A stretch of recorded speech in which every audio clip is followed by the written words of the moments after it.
ஜெயந்திஸ் கிச்சனுக்கு உங்களை அன்புடன் வரவேற்கிறேன். இன்னைக்கு நம்ம பார்க்க போகிற டிஷ் என்னன்னு கேட்டிங்கன்னா மக்காச்சோள போண்டா. அது எப்படி செய்யறதுன்னு பார்க்கலாம் வாங்க. நம்ம சேனலை ஃபஸ்ட்டு பார்க்குறவங்க சப்ஸ்கிரைப் பண்ணிக்கோங்க, பக்கத்தில் இருக்கிற பெல் பட்டனை அழுத்திக்கோங்க. வாங்க இந்த டிஷ்ஷுக்கு தேவையான பொருட்கள் என்னன்னு பார்க்கலாம்.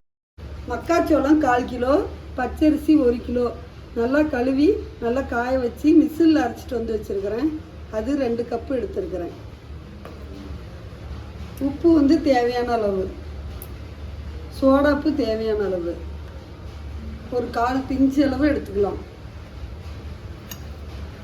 பெருங்காயம், கட்டி பெருங்காயம் ஒரு சின்னதாக எடுத்து ஊற வச்சு வச்சுருக்கிறேன்.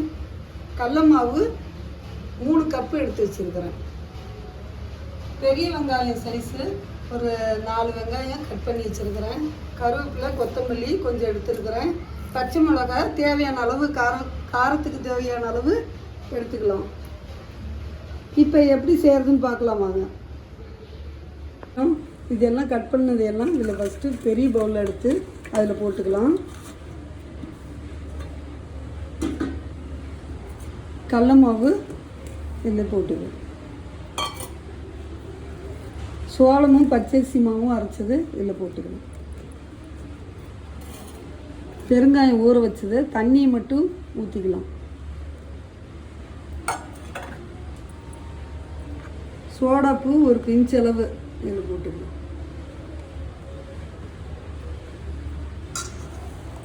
உப்பு இதில் தேவையான அளவு போட்டுக்கலாம்.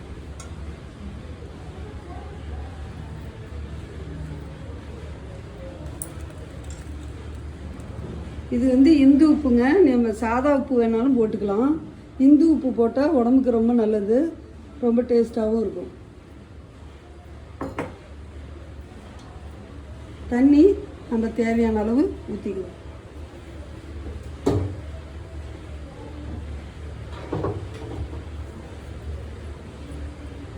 நல்லா போண்டா மாவு அளவு பிசைஞ்சிக்கலாம்.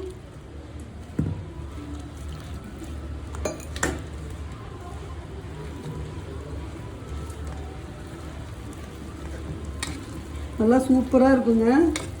இது குழந்தைங்களுக்கு ஸ்நாக்ஸ் மாரி சாயந்தரம் செஞ்சு கொடுக்கலாம். இந்தமாரி சும்மா இருக்கும்போது இந்தமாரி அரிசியெல்லாம் அரைச்சி ரெடி பண்ணி வச்சுக்கலாம். சோளம்லாம் போட்டு டக்குன்னு நம்ம போண்டா ரெடி பண்ணி கொடுத்துடலாம். இது சோளம் போடுறதுனால உடம்புக்கு ரொம்ப நல்லது.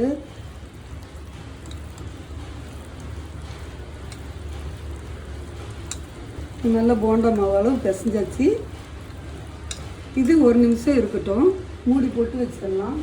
1 நிமிஷம் இருக்கட்டும். 1 நிமிஷம் ஆயிடுச்சு. மாவெல்லாம் நல்லா ஒன்று சேர்ந்துச்சு. இப்போ வந்து எண்ணெய் காஞ்சிடுச்சான்னு கொஞ்சோன்னு போட்டு பார்த்தீங்கன்னா அது பாருங்க மேலே வந்துடுச்சு. எண்ணெய் காஞ்சிடுச்சு.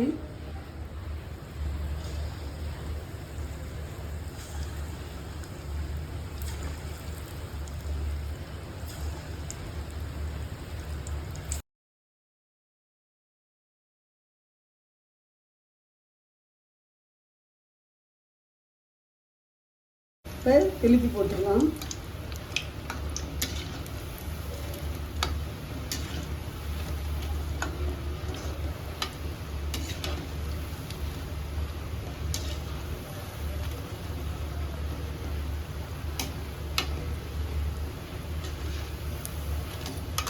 இந்த மாதிரி சத்துள்ள தானியங்களை வச்சு நிறைய வீடியோ போடுவேன்.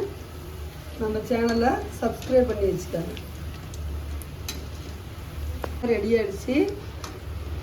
அடுப்பு வந்து மீடியம் சைஸில் வச்சு போடணும். அப்போ தான் நல்லா உள்ளே வேகும். வேகமாக வச்சிங்கன்னா மேலே வெந்துடும், மேலே தீஞ்ச மாதிரி ஆகிடும், உள்ளே வேகாது. நல்லா பொன்னிறமாக இருக்குது பாருங்கள்.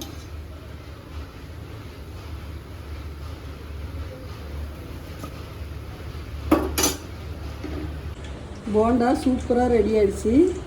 அப்படியே பஞ்சு மாதிரி இருக்குது, எண்ணெயும் இழுக்காது. குழந்தைங்களுக்கு இது செஞ்சு கொடுங்க. செஞ்சு பார்த்துட்டு கமெண்ட் பாக்ஸில் கமெண்ட் பண்ணுங்கள்.